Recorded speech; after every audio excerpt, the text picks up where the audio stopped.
All right, everybody, welcome back to another episode of First Generation Bowhunter. This is episode 42. Pretty pumped about this one because I have got Mark Huelsing here with us. He's from Exo Mountain Gear.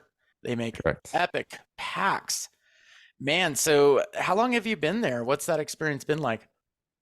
So EXO, we officially started in 2014. That's like when we were public, and released our first products to market. But obviously, the product itself had been in development for a couple of years before then. And yeah, it was founded by Steve and Lenny. Those were the founders of EXO, and was friends with those guys. And basically, how I got involved is my background's in tech a little bit. And I knew Steve and had helped him with some other projects in the past prior to EXO, with technology, websites, that type of stuff. And so he told me, he's like, hey, we're starting this pack company. And this was all before they launched and needed a website. And before we launched the product, this is when blogs were more popular, right? We did like a blog, and it was very interactive of documenting the development of the pack, like polling people of like, hey, what colors do you want to see? What options do you like? What type of bag capacities and all that. So even pre-launch, it was cool to do all that. But yeah, and then started in 2014, and it's just been growing ever since then. And again, at that time, I was just kind of helping. But over time, I just started doing more and more with EXO and for EXO, and eventually just made the jump to be full-time employee. I feel like that's what a lot of hunting companies are doing. We see that a lot more of that Kickstarter approach of kind of dip their toe in the water. What does everyone think of this? Let's talk about color. Like it's kind of a cool way to start a company rather than like placing a big bet and being like, I think this is going to be cool. And then you put all that R&D into it and then it like flops. Yeah. Yeah. I mean, you know, Steve and Lenny had a very specific, like, we want to build a pack for reasons, right? Like, they weren't just trying to start a company. They were dissatisfied with the packs that existed at that time. Again, this is going back 10 years. Hmm. So from a functionality perspective, they knew what they wanted and they were building it for them. And then obviously knew that other hunters like them would be interested. But yeah, when you get down to like colors and different things like that, it's cool to get feedback and input, and that's something we try to continue to do to this day. We're not necessarily asking like, hey, should we come out with this, but in Right. terms of being very connected to our customers is something we love, and something we always like really truly value the feedback. I mean, it's obviously become more and more popular for companies to be direct to consumer in their sales model. And some companies historically that sold in dealers or retailers have flipped and gone direct to consumer. Yeah. We were always direct to consumer from day one for many reasons, but one of the things we love about that is there's no middleman in terms of our customers are purchasing from us, and anytime they have a question, need help, anything like that, they're talking with us. And we love that interaction to really feel connected to our customers, and hopefully our customers feel connected to us as well. And if you are in the area in Boise, this is where EXO is based out of. They've got a showroom. You can Yep. go drop in and go check out the packs. I go to Boise probably like every other month. We've got a lot of Oh, family cool. there and love Boise. So I'll have to drop in myself. I think I've driven past the place. It's got a big EXO logo on the outside. It's like on Fairfield. Does that ring a bell? It's not. So we're over off of No. Victory. I'm not sure if you're familiar with that. Oh, I'm very And we're familiar. I'm familiar with like every gas station in Boise. I know all the grocery shopping. We like yeah, I've got that place dialed, man. yeah. I know it well. So Well, yeah, we'll be that down in your area too. So if you don't swing by, we'll be down at the Hunt Expo, which is in February in Salt Lake. So if you're going to be there, come see us then as well. Hunt Expo is one of the coolest events. I've been going to that one for quite a few years, and my wife actually told me last night. She's like, "Why don't you go do a little first generation bow hunter booth there? Go get." And I'm like, "Maybe I should. Maybe I'm going to." Yeah, check it out, man. That would be cool. Just and I want to like do live interviews. I think that would be really fun. Like have a little place for people to sit down and Yeah. then buy There's quite a my bit of that goes on. Like if you set up a booth, partially to hang out and talk with people, but then to record podcasts that you could definitely fill your calendar probably to get guests there. Yeah, and have fun with all the background noise. That would be interesting. It's a loud area. But in terms of EXO, one thing that really strikes me as I look at the product, and this is coming from a guy like me. I was a mountaineer. I did a lot of rock climbing. I feel like there's this strong connection with backcountry bow hunters and hunters and mountaineering. It's like those worlds have had to collide quite a bit. Yeah, for sure. I mean, literally, it's funny you say that. I just was talking with a customer this morning who just used our pack to, he was at Everest Base Camp. So we get guys who do that and Summit Rainier and even some of the hunts that we've done. Like I did a mountain goat hunt this fall that was incredibly technical, like full on crampons and ice hacks and all that stuff and some crazy terrain. So there's definitely crossover there.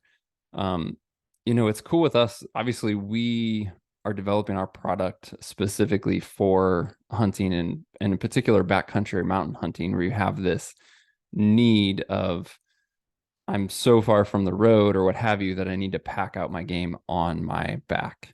Yeah. And so the context is backpack hunting. So you're going in with multiple days worth of food gear, etc. You're fully self-sufficient with everything on your back. And then if you hopefully fill a tag, you're now coming out with all that plus all your meat. So that's what we're building it for. But yeah, mountaineers use our stuff, military, law enforcement, first responders, search and rescue. I mean, it's been really cool to see all these different groups of people using our pack for things outside of hunting. It's honestly super cool.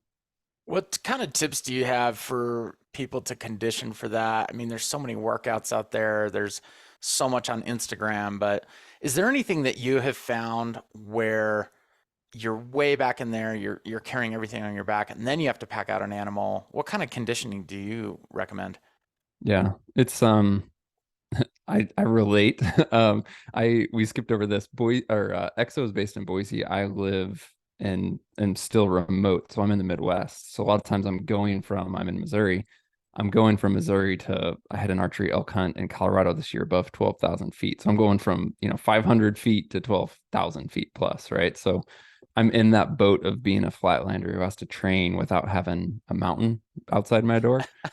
Certain things like time on your feet just flat out does matter, right? Like you can't say it doesn't. And at times you do want to be specific. So I look at things from a big picture. One, it's easier to stay in shape than get in shape, right? So if it's the off Mm. season, continue to do whatever fitness keeps you in shape in general. You don't have to be hiking all the time, you don't have to have a pack on all the time, etc. Just stay in shape so that it's much easier to quote unquote get in shape when it comes. And in terms of getting in shape, the closer you get to any event, whether that's hunting season for most of us, the more specific you do want to get. So I do whatever I feel like doing year round to stay active, to get outside, to be in shape. And then as I get closer to hunts, that's when I get more specific with specifically hiking with weight, and then trying to get off trail as well. So I would also say look at things from a perspective of like what levers do you want to pull? You can increase time, that's it, with less intensity, or you can increase intensity, but it's going to be for a shorter duration of time. Most people are familiar with those, but then when it comes into hiking with weight, you also have this third variable of the weight itself. And so I would say some of your training hikes should be longer and less intense with moderate weight. Maybe some of your hikes are shorter and more intense with higher weight. But like those three variables of like time, intensity, and weight, they can't all be at 100% all the time. You're going to have to Yeah. like modulate which one or two or three of those you're focusing on with any given workout. And so the good thing with that is you have some variability in your training. Even though you may be quote unquote going out for a hike, not every hike should look the same. You change those variables of again time, intensity, and weight. And then just other kind of mistakes I've made in the past or I see people make is one, not getting off trail, which can be difficult to do again if you're like in an area where you don't have the mountains. But I've talked with so many guys like in Texas where it's straight up flat, Yeah. and I've just flat out told them like, go, it sounds weird, go find a drainage ditch or something that has off camber and just essentially side hill, right? You may be side hilling Uh, without gaining elevation, but spending time to condition your feet, to test your boots, to develop all those like micro muscles and tendons in your ankles is going to pay a huge dividend versus just walking straight down the street or just climbing stairs or just doing step ups or something like that. So, those are some thoughts that come to mind. We do have a free training plan. I'm not saying this is a plug, it literally is free, but a free training plan specifically for backpack hunting on our website. So if you just go to exomountgear.com/train, TRAIN, you can download that, see everything. It's a minimal equipment plan, so you don't have to have like a gym membership or anything like that. It's essentially your pack and a few basic things, and it's a kind of a comprehensive training plan that again you can do in the off season, but it's definitely something I would recommend as you get closer to your hunt and make more specific training, that you would look at maybe doing that plan. that's really, I'm loving how you guys have packaged this up. And it was funny when you were talking about, intensity and optimizing that. I'm thinking, gosh, wouldn't it be nice if there was a training program? And I was just gonna like throw that out Yeah, there into the universe. And look what came back, man. yeah, You guys have done it, and it's cool. You've paired a video with this, a specific podcast episode with it. By the yeah, way, you are running the Hunt Backcountry podcast. This is, quite syndicated with Exo Mountain Gear, so that is the podcast to check out. So it's Hunt Backcountry. It looks like a lot of great things on there. And episode 278 covers that, the hunting training plan. So yeah. Another great one. If you just search how to hike heavy, it's a separate podcast. It's actually a separate guest than the training plan. But that guy, the guest for that plan was a gentleman I found who worked with the military for quite some time, and he was responsible, in part for all of their training, and all they uh, did a lot of research on rucking, on carrying heavy weight and heavy loads for military. And that's who, like when I was talking about those levers of variables of intensity and duration and weight, a lot of that comes from him, because he's literally an expert and has researched this and done that. So if you look for that podcast episode, it's titled something very close to how to hike heavy. I don't recall the episode number, but that is a phenomenal one to check out if you really want to understand that type of training. yeah, great resources there. I think everyone, we're in the middle of hunting season. If you're listening to this live, it is, about mid-November.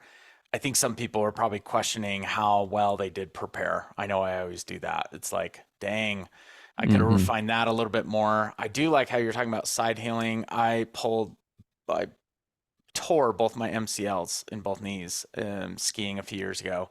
And it was a long road to get back. And the big thing I did was exercises to build those muscles on the inside and outside Yep. of my quads. And I think people should be doing that anyway, because those are so key and a lot of injuries can happen there.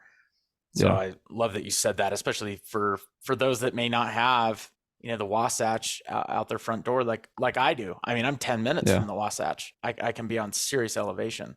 Yeah. Yeah. A lot of issues that people experience, like they'll say they have knee pain. A lot of times that's related to something else. It could be like hip mobility. It could be some sort of instability in the lower back and things like that. So, that's more training stuff, is like working on mobility, opening up the hips, and then Yeah. even just like strengthening through your core, through your chassis is really important and gets overlooked in particular when you do start hiking with heavy loads, because especially if you're packing out an animal and now you're going over deadfall or just off trail, like your core, your midsection is doing so much work to stabilize the weight that's on your upper body, with what's in contact with the ground and the movement of your legs. And so that whole connection there is, I think, often overlooked.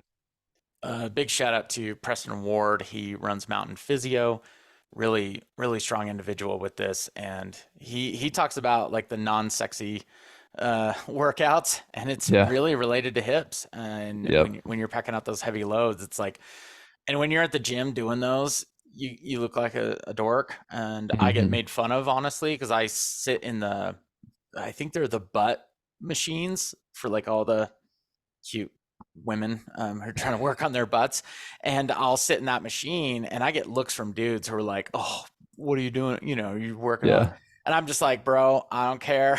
Like, I've got bigger plans, and I don't. My goal is to not get better at going to the gym. It's to go hunting." So yeah, Exactly. a lot of good stuff. So definitely check out those and make sure to check in on the Hunt Backcountry podcast. That Mark works on. So you're a first generation bow hunter. Tell me about those early days of when you got started and you were learning. I think you and I were probably about the same time actually. Um, and the resources back then were just lacked. I mean, compared to Yeah. what we have now. What did you do? How did you like self taught yourself? Yeah. A lot of mistakes and like broken arrows and things like that. Yeah, I grew up hunting a bit. Nothing super serious. It was just one of those like my grandfather hunted. He took me hunting, both for big game and small game. And I always have enjoyed being outside, whether it was hunting, fishing, hiking, whatever. So, and I've always enjoyed shooting, like shooting a rifle. I didn't grow up around archery much. I had shot bows at, camps and at a buddy's house and that type of thing. But I was never an archer, never a bow hunter. And then really, after high school, during high school, I was doing sports and stuff like that and was busy and thought girls were cooler than hunting and things like that. And when I graduated high school, was in college, and especially when I graduated college and had free time, and was an adult with like freedom of like, oh, I can kind of do what I want, like education's behind me. I just wanted to hunt more. And I picked up a bow simply because it opened up so many opportunities from a hunting perspective to extend seasons or to hunt different species in different states. And so for me, it was all about opportunity at first. And then once I started shooting a bow and getting into bow hunting, I just got hooked on bow hunting itself and had no idea how enjoyable it would be to just shoot, like to shoot a bow, to understand archery. And so again, as you said, it was a very different time, both from archery specific resources as well as hunting resources in general. We didn't have like onX Maps in the app or like the Elk 101 course or Go Hunt or Knock On's YouTube channel. Or, Yeah. I mean, I could go on and on and on about Yeah. all the things that are there now. We didn't have podcasts, right? And so, as you said, it was very self taught. It literally was a lot of trial and error. Um, it, Books, like articles, obviously magazines existed. I certainly consumed all that stuff, but I was the guy who became fascinated by archery to the extent that I really wanted to understand what was happening. Like I wanted to Yeah. understand my bow and how it functioned. I wanted to understand like arrow spine, what influenced it, and just did the whole thing of like tuning my own bows, setting up my own bows, building my own arrows, playing with different fletching combinations and broadheads, and just yeah, went off the deep end. It again being a different era, I at that time started both for archery, but as just for my outdoor pursuits in general, and really for my own sanity to document what I was learning. I started writing articles and had a blog, that I is now not exists, but it was called Soul Adventure, and I ended up doing a bunch of how-to articles and videos. And again, it wasn't from the perspective of, hey, I'm the expert, here's what you need to know. It was much more from the perspective of, hey, here's what I've learned. And it was funny, I can't tell you how many times I would like forget about something and then Google it and then find an article that I wrote like 2 or 3 years before. And I was like, oh, yeah, that's right. Like I did know that, like that arrow tune chart or whatever, like my Oh own my. stuff would come up. But That's got to be a good um, feeling. Like you're like, "Oh wow, who is this guy? This is a yeah. really well written article." Yeah. So yeah, dude, I just went off the total deep end, like played with all the releases, did all the things, started shooting with an index, did a hinge, did a thumb trigger. I've just like, and again, I'm not saying I am the expert, but I'm just saying I've played and tried and did the deep dive to understand as much as I could. And it's funny how that for me now has kind of come full circle to I don't necessarily feel like I need to tinker as much now because I've Yeah. been through that and now I've much more solidified. Here's what I like, here's what works for me, and here's what I stick with from an equipment and bow setup perspective. Um, so yeah, that was all on learning archery specifically, and then in terms of being effective with a bow in the field on animals, I've made all the mistakes. Yeah, I've made all the mistakes. What would So it's a process, man. what would you say, you go a certain time period of like you're not getting shots, you're not harvesting anything, you're just not getting any opportunities. And then what changed where that started opening up? What do you feel like was the biggest thing you were like, "Oh, Yeah, now I got it." yeah. I do think you can to an extent separate hunting skills and then like archery or bow hunting encounters and like the skills needed for that, right? So if you have a problem locating animals, that has nothing to do with the fact that you're shooting a bow or a rifle or whatever. So Right. there's basically everything that leads up to a shot opportunity is one thing.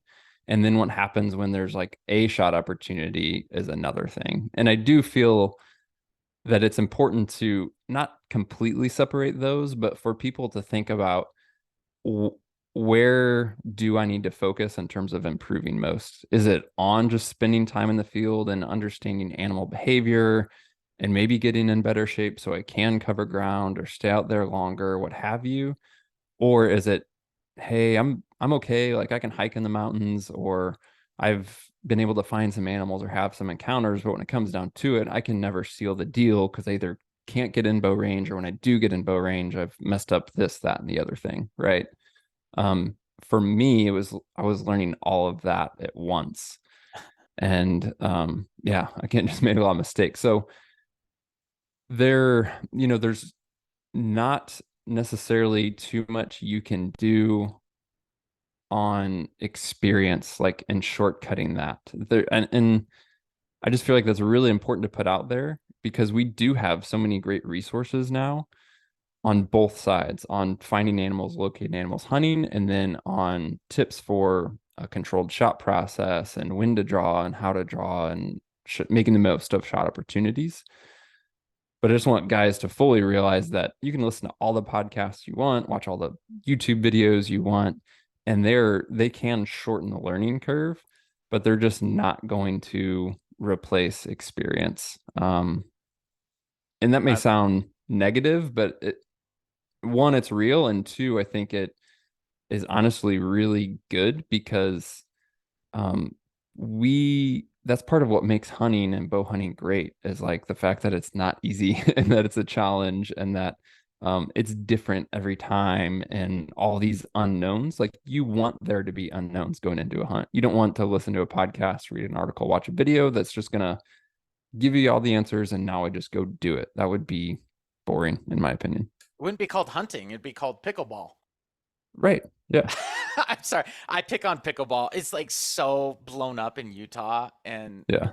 it's like this giant ping pong table, I Pretty guess. much, I yeah. From what I I don't know. understand, my dad loves it. He's like 73 and plays pickleball like hours every week, which is And great for him. respect, like everyone's got their thing and people are doing around here, but it's obviously highly predictable and I sorry, if you're a pickleball fan, it's much love. I just, it's highly controllable. But I agree with you. I mean, I think the biggest thing for me is when I just spent way more time in the field than I was previously. I think Hmm. my expectation was, well, I'm here. Where are the animals? Like Yeah. I came out, I walked. And the big phrase that's been hitting me hard this season is, the animals are where the animals are when they are. Hmm. And that's true. And the more times you put in, the more opportunities you have of being there when they're there, not I checked the four boxes. I followed the little plan. Yep. Why, why didn't it happen this time?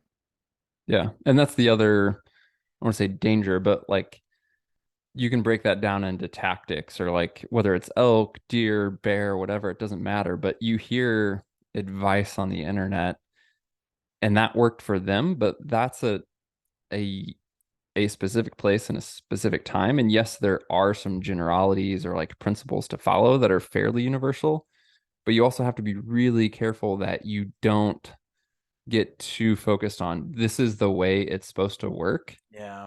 and not like zoom out and go, okay, that's a great principle and maybe it's going to apply in this context for this specific hunt, but maybe I need to think 180 degrees different because it's a different place, different time of year, different hunting pressure, etc. So you just always have to, on one hand, rely on good information and previous experience, and on the other hand, go into everything with an open mind. The big thing that I have talked about a lot is like the moon phase. And you hear people talk about the moon phase. They're like, okay, well, when it's a full moon, they're not coming out during the day.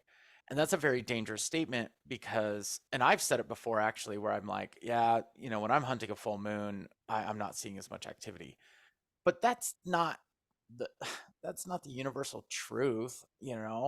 I actually am lately, we're in a full moon. I'm checking my Apple Watch because it tells me.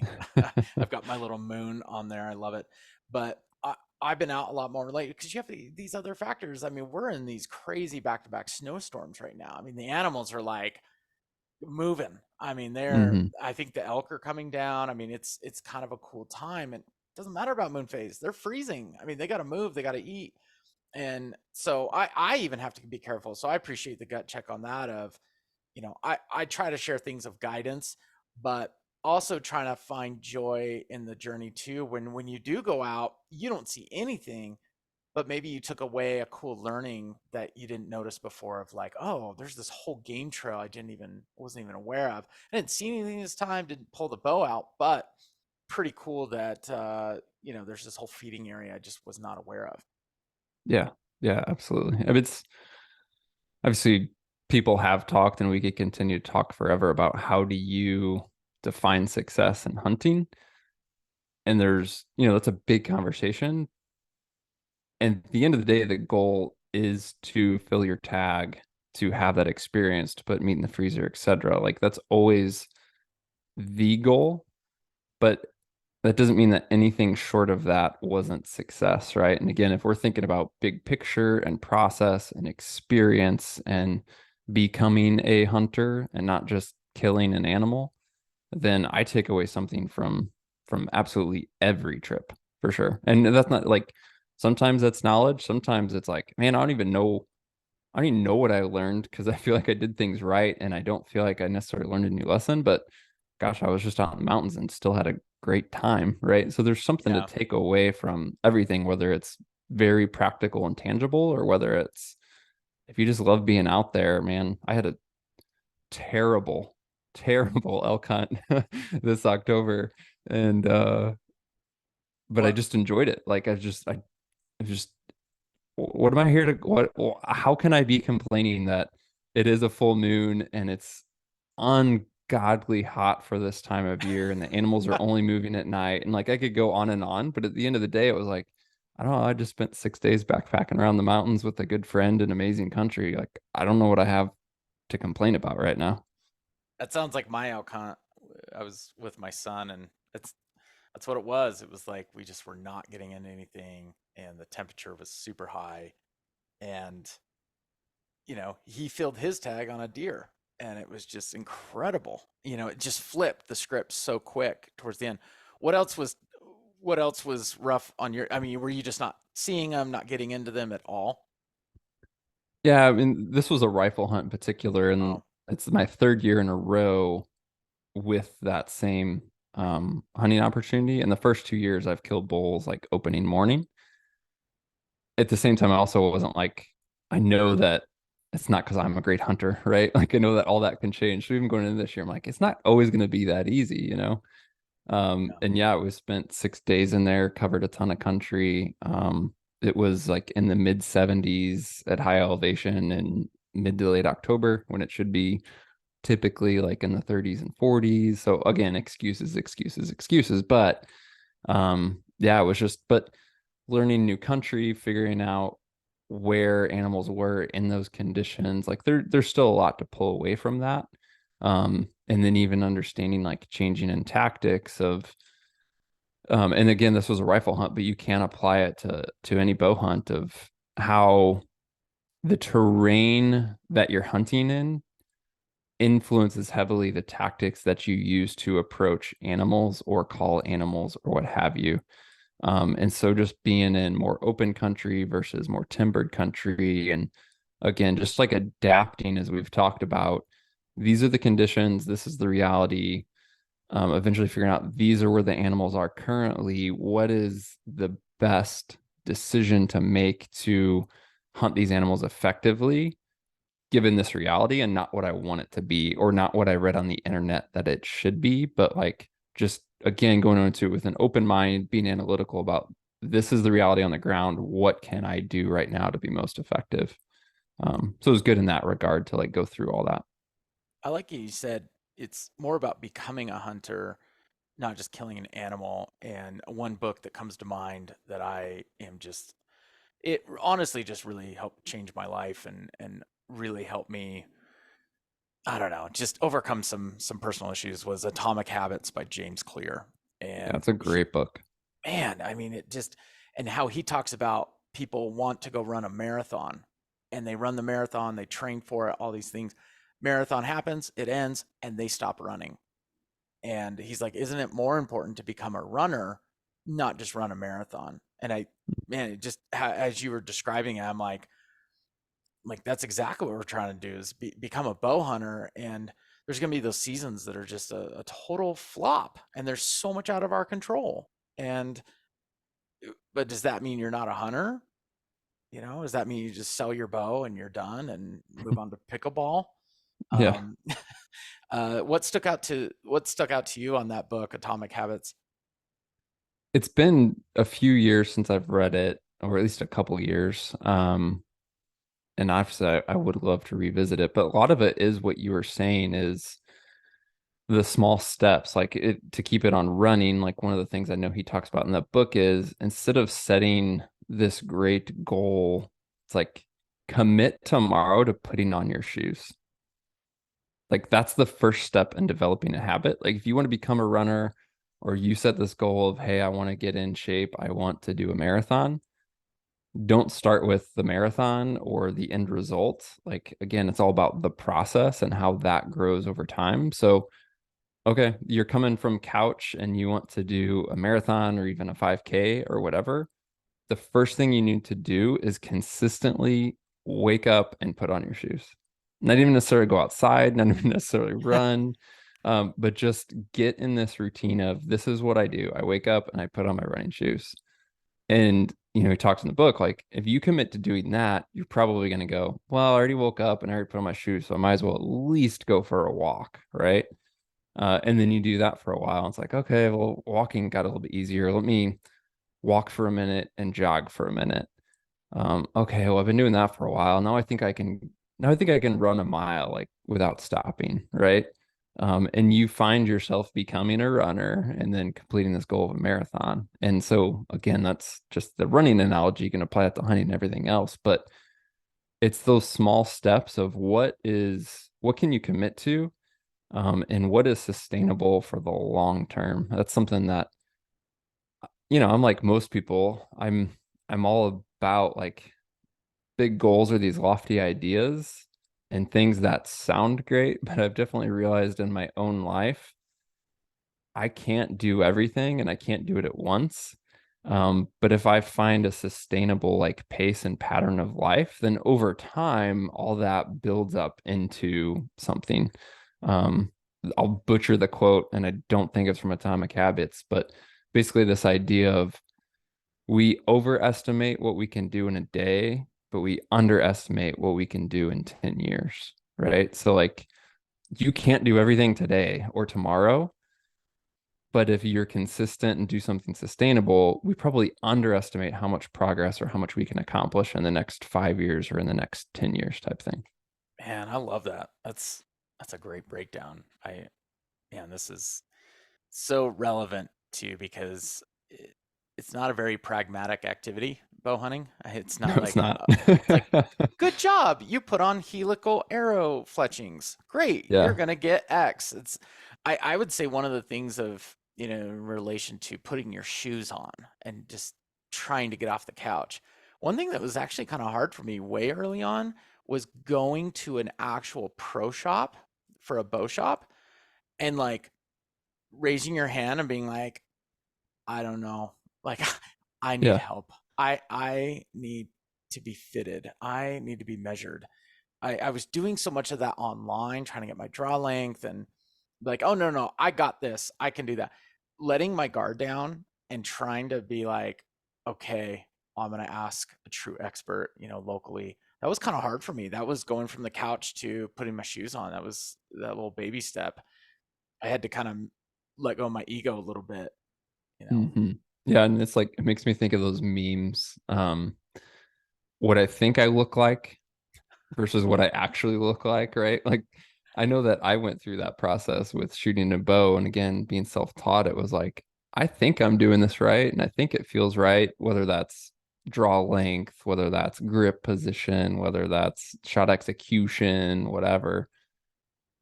But Yeah, if you don't have an outside source with knowledge and experience to like say, you may feel like you're doing this right, but here's actually what I'm seeing, and here's what I would recommend you try. You can just gain so much from that. And one thing I used to do too is even if I wasn't able to go to that pro shop or like take a shooting lesson from somebody, you can learn a lot and see a lot by just filming yourself shoot. And so I would set up a tripod with my phone and watch myself shoot, or I'd have my son like get out there with the cell phone and watch me shoot. And especially these days with how good cameras are, like set up your iPhone and go shoot and record that in slow motion and watch. Like, what does your anchor point look like? What does your shot execution look like? Did you flinch? Did your grip change? Did you squeeze it? Did you drop your bow? Like, there's so many things that watching yourself shoot, especially in slow motion, you could pick apart or diagnose or whatever. It's pretty stinking invaluable. that's a great takeaway. I mean, I think that again is somewhat humbling, even if you're not sharing it on a Facebook group and Yeah, just do saying it for pick it yourself. apart. Just do Yeah. it for yourself. I think that's Yeah. yeah, that's super relevant, especially in those early days.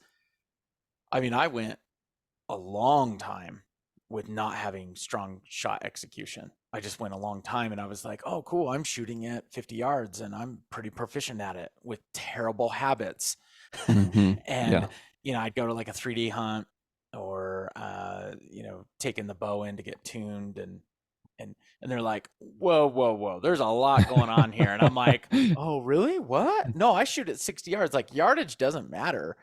because you get into those moments, those little terrible bad habits are make or break, your hunt there.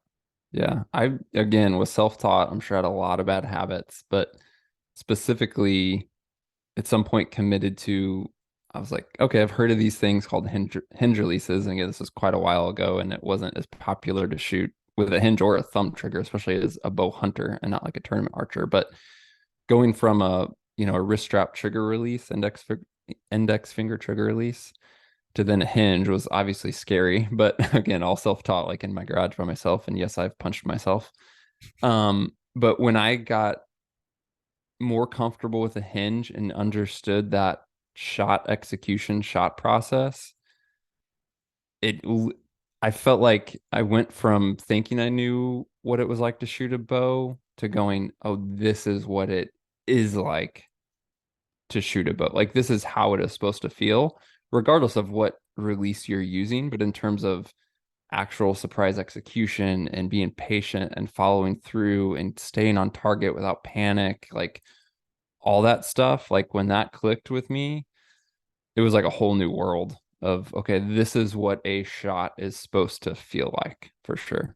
Surprise execution is a interesting one because like Michael Merrill, I went and met with him down in Payson, Utah. Brought my bow. I'm like, and it was so cool. Humphrey's Archery was like, hey, come do your podcast in our place, and we shot bows, and he taught me all about surprise execution. I'd never learned about that. And he's like, this is how it should feel. And I love mentors like that are like, hold on, I'm going to, and they teach in a very, you know, welcoming way. It's not like they're pushy. And you've also got to be humble too to accept that. But oh my gosh, it just opened up my whole world of like, here I Yeah. am thinking like, okay, I've kind of got a handle on things. I don't. I'm still always learning, and it's just makes it, fun part of the process. So Yeah, that's great. absolutely. Let me ask you about, gear for a little bit.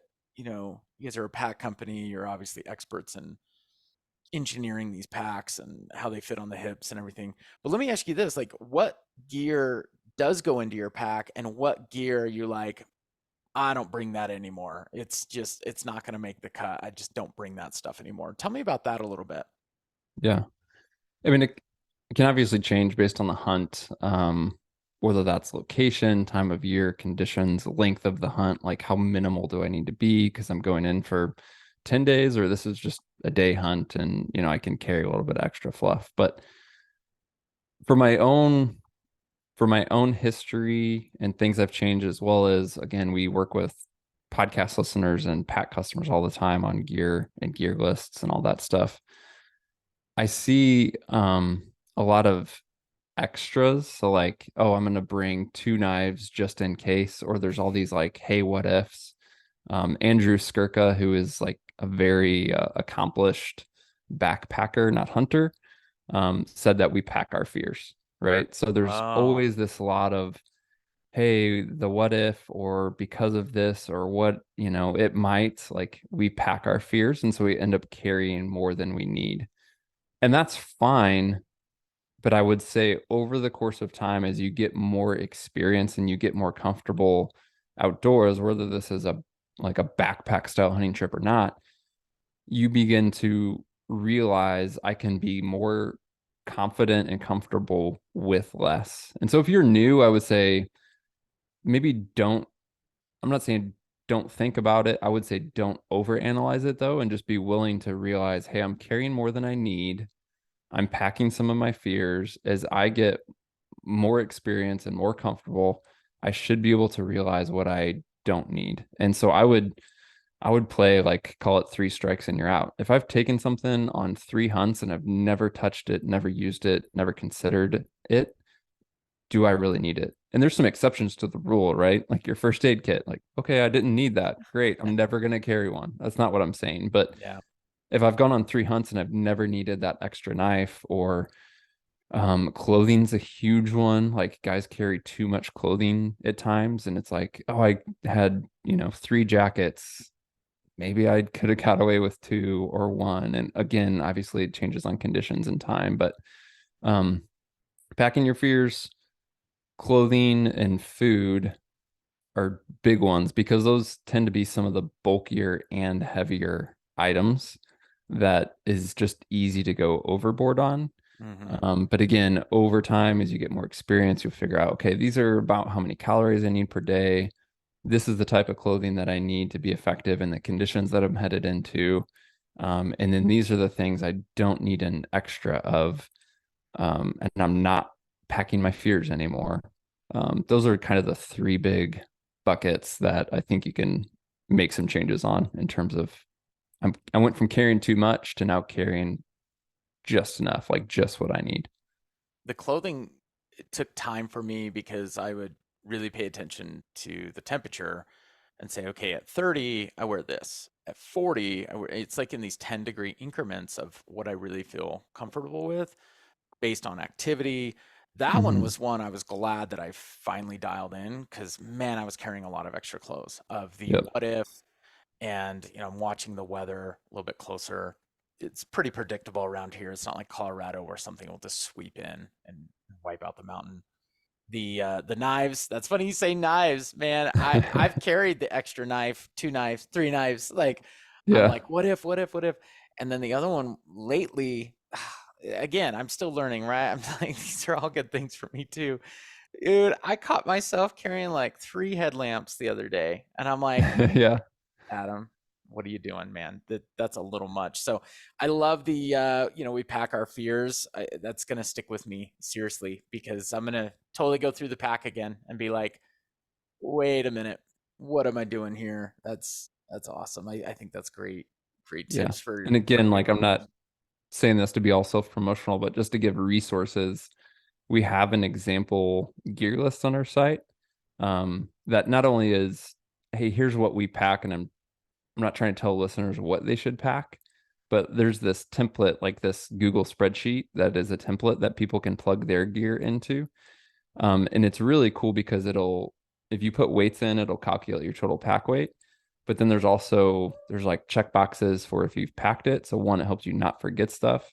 And then two, it just gives you, and whether you use our gear list or not in this format, I think it's worth writing down what you pack for a hunt Mm, to help you not forget something in the future, number one. But then to number two is after the hunt or after the whole hunting season to go back and go, instead of just physically going through my pack or physically through my gear, hey, here's this list of stuff that I've carried this year. And to be able to just see that and go, oh yeah, I don't actually, like, I can cross that third knife off the list, right? Because I don't actually need it. So I think writing things down like that and kind of tracking it is really important for many reasons. yeah, because I mean your pack is gonna be totally different in Midwest than me here in Utah. So yeah, it's that higher level, that higher law of just challenge it yourself, journal it. I think that is yeah, that's highly effective because then they're refining what their own pack is, not what's Mark's pack. I'm gonna duplicate what he does because he looks legit, which you are legit. Looks can be deceiving. I love that tool though. I think that's super great to be analytical. I think that's the biggest thing I've really learned how to be is analytical in bow hunting and problem solve. For so many years, like in adventures I would do, I didn't have to dial things in super close. I didn't have to watch the weights or grains of an arrow. It was just like, Hmm. oh, I go rock climbing and it's fun and I bring a rope. And this is it's just taught me to like slow down a little bit. And I really like talking about this packing and how we're doing it because experience comes with time. And there's really nothing that can replicate that. I mean, hopefully people walk away from this episode and just say, I'm just going to challenge what I'm doing. I don't care what Yeah. Adam has in his pack. I don't care what Mark said about carrying 2 or 3 knives. You can still do that. It's just how can you improve upon what you are doing? Yeah. 100%. But 3 knives is a little excessive. Yeah. I mean, Whatever. Do what you want. Just challenge it. Challenge yourself. That's great. To kind of wrap up here, what would you say is the biggest thing you would tell new bow hunters maybe in their first or second season that are just they've got their bow, they've got their gear, everything, but what is something that can kind of help them tip the scale of okay, I'm making some progress. yeah. Yeah, I mean, you measure that in different ways, right? Like progress could be finding an animal. Progress could be, okay, I found it, but now I want to get in bow range. Progress could be, I had a shot opportunity. Maybe I came to full draw. Obviously, fill the tag. For me, honestly, one of the things that comes to mind is um, don't measure your success by anyone else's standards or by their perceived success. So there's a great danger in the age of social media and podcasts and whatever, as we see people on the internet doing things, killing things, bigger bulls, bigger bucks, whatever. If you are a newer bow hunter, you should not be passing legal animals that you personally would be happy to harvest, period. Yeah. Again, this is all about experience. It's all about the process. Like there's, I truly feel, especially for guys who are do-it-yourself bow hunters, who are hunting public land, et cetera, like truly any elk, for example, if you're hunting elk with a bow is a trophy. And that's not like I don't say that as a cliche, but like you probably earned that and deserve all kinds of kudos for getting in bow range, making a good shot, recovering that animal, doing all of the hard work to take care of it. Um, do it. Yeah, like It kills me that there's like newer hunters or newer bow hunters in particular who like, yeah, it was just a spike, or yeah, it was just a forky buck, or yeah, this, and like start like making excuses. And I'm like, heck no, man, that's amazing. That is awesome. So, and again, like I just truly feel that way. So, just don't look to others. Again, this is like your process of becoming a hunter. And as long as it's legal and ethical and you are learning and you are enjoying it and you are having fun, then just like keep going. And for the struggling bow hunters, which is really all of us, but I will say for guys who haven't had that taste of success yet, the the process to get there may feel really frustrating right now, and maybe it's been carrying on like season after season, and you're beginning to question everything. I will say, having gone through that, it only makes it that much more rewarding when you then find success. For me, coming from the Midwest, like not only did I was I self-taught in bow hunting, but was self-taught to hunt elk, having not grown up around them, being around them. And so it took me a few years of trips, away from my family, out of state, etc., to kill my first bull with a bow. And when I did not regret for one point that it for 1 second that it took me multiple years and like days and weeks of experience to get to that point. It just only made it that much more satisfying when it came together. Your perceptions and views on all of this are just packed. I mean, I can't wait to re-listen to this and just pick up all these things you've said, embrace your process. I, and it's so subtle, but it's embrace your process, not embrace Your process. the Yes. we always hear the process, like, dude, own the process, like embrace the process. It's like, no, it's yours because yours is different than everybody else. Yeah. Um, we pack our fears, just man. And then becoming a hunter. The other one was easier to stay in shape than get in shape. I It's just some really good takeaways here. I think um, people can really take it of what is their own flavor of that and kind of mold their own process and kind of follow it. So thank you for all that. That has just been super packed with just some really good mindsets of how to go about this. Cool. I'm glad it's somewhat helpful. I feel like I'm rambling, but yeah. No, it's good. It's super succinct, and I just loved it. I think a lot of people are gonna take away some good things here, so we sure appreciate it. Well, that is kind of wraps up our interview. Marks, thank you so much for joining from Exo Packs. Make sure to check them out. They're on Instagram at Hunt Backcountry. If you're in Boise, Idaho, you're probably going to run into me at a stoplight because I'm there so much. But yeah, drop in, go check out their showroom, go get your hands on their packs. Just fantastic design, definitely way engineered. It's very, very thoughtful there. And it sounds like it's only getting better, would you say? Yeah. Yeah. I mean, we are um honestly super happy with the product, and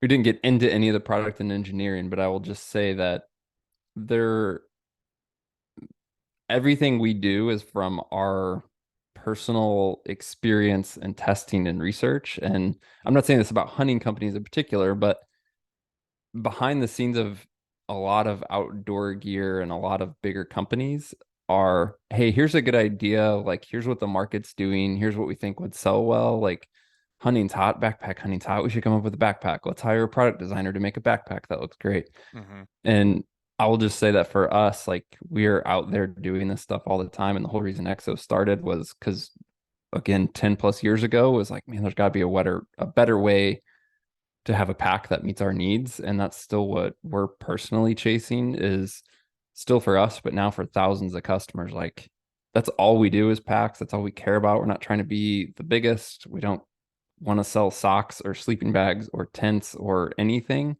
Like all we do is packs. That's all we care about. And so for us, it's just this continual pursuit of like, how can we do that better? That's great. That is good to get the understanding of, yeah, what is your mantra? Let me ask you this. If you were to kind of, recommend something to me, I'm kind of a daily, maybe overnight hunter, not going out for super long periods. I do want to get more into the backpacking side of things, but let's just say current state now, Western hunter here in Utah. Where would you kind of lean someone towards me of packing out white-tailed deer, maybe not elk, like if we're going to Mhm. really get diagnosed here, where would you steer me? What kind of model? What kind of size? Yeah. So for us, we have one frame system. It's called the K3 frame. It's a titanium frame. That's what you're wearing. That's what's in contact with your body. That's what supports all the loads. And so there's the frame, and then there's basically different bag models. So if you get on our website and you look at, oh, there's the K3 4800 or the K3 3200, those have the same frame and can fit you the same and have the same capabilities in terms of hauling meat. The difference among those models is just what bag is attached to that frame, right? So how much gear capacity do you need? Are you going on, a 10-day sheep hunt in Alaska? Are you going on a weekend hunt in the Wasatch? Are you strictly a day hunter, et cetera? So that's the difference between the models. And then there is a lot of versatility. So like our best seller is that K3 4800, and it gets guys that capability of, hey, I want to go on a 5-day backpack hunt. There's this space for that, but it also compresses down really well. Or even if most of your hunting's day hunting, you have this 5-day pack that is now sucked in and nice and tight and compressed really well that you can day hunt out of it. And so that's the most popular simply because it's the most versatile. Okay. But again, from like a what fits you perspective in terms of your body shape, body size, we do have size specific frame heights, size specific hip belts, micro adjustability on the hip belt and the torso length. So that may sound like a lot of options. It's really simple if you hop on our website and look at the fitting chart, or give us a call, or we have a ton of videos. But basically, there needs to be options because we're all shaped a bit differently, Yeah. and come in different shapes and sizes. So it is one of those things where there is no one size fits all pack from a fit and comfort perspective.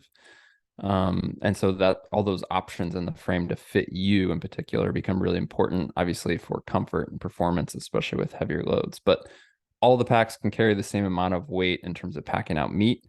And the difference between the models is just kind of that bag capacity for your style of hunting and the gear that you carry. Really cool. I love that breakdown. Yeah, the product page is very helpful. I'm a digital marketer, so I'm like looking at, obviously from a hunting perspective, but also just from like a how have you built your website? What does it look like? It's incredibly user friendly, and I think people can walk away with, feeling good about the size they buy based on the size chart and the video information. Just really cool Yeah. experience all around. I'm really digging this. I have always done kind of a 3200, and I just felt Mhm. like that's always been a little too tight. I just don't have a ton extra. And so that 48 kind of rings true for me. I think that would be Yeah. probably something I should head towards. So, Yep. Yeah, that's what a lot of guys go to. The 3200 is popular for guys who are intentionally like kind of minimal and ultralight. yeah, But yeah, the 4800 is kind of that most popular option just because that versatility. I mean, you could literally day hunt the Wasatch with it, or you could take it on an out of state, backpack hunt for a week type thing. cool. Yeah, I like that versatility. Definitely worth checking out. So, definitely get in touch with Exo Packs. I mean, they've got videos, they've got a podcast, Hunt Backcountry podcast. There's just so much work they put in. I think even your resources of how to calculate pack, what you're going to do there, training. The There's a you've got nutrition one. There's a bunch of yeah. stuff there. This is great. Under resources, it's just pretty extensive. So lots of good things. Even if you don't snag a pack from them, it's really cool that you guys have really put yourself as a strong resource for others. That's super generous of you. I think it's kind of unique. I think a lot of companies are just like, check out these colors, check out these features. We'll leave it at that. It's like, I'll give you my email if you're gonna like help me get a little bit more refined in my nutrition and training.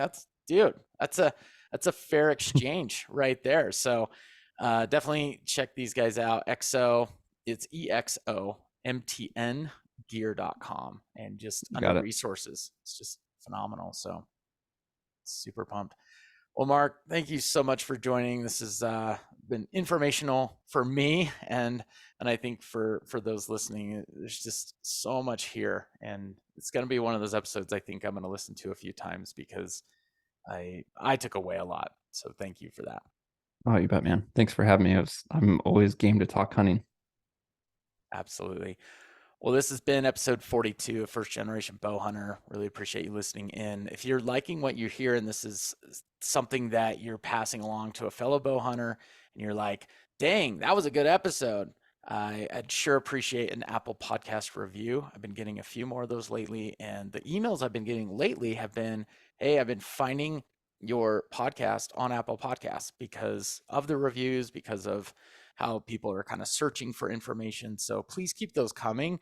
It's really helping kind of bringing others to First Generation Bowhunter, which I absolutely appreciate, and I'm having a lot of fun bringing this to life. So get in touch with me, Adam_Buchanan on Instagram. You can drop me some of those messages, stories, how your journey has been.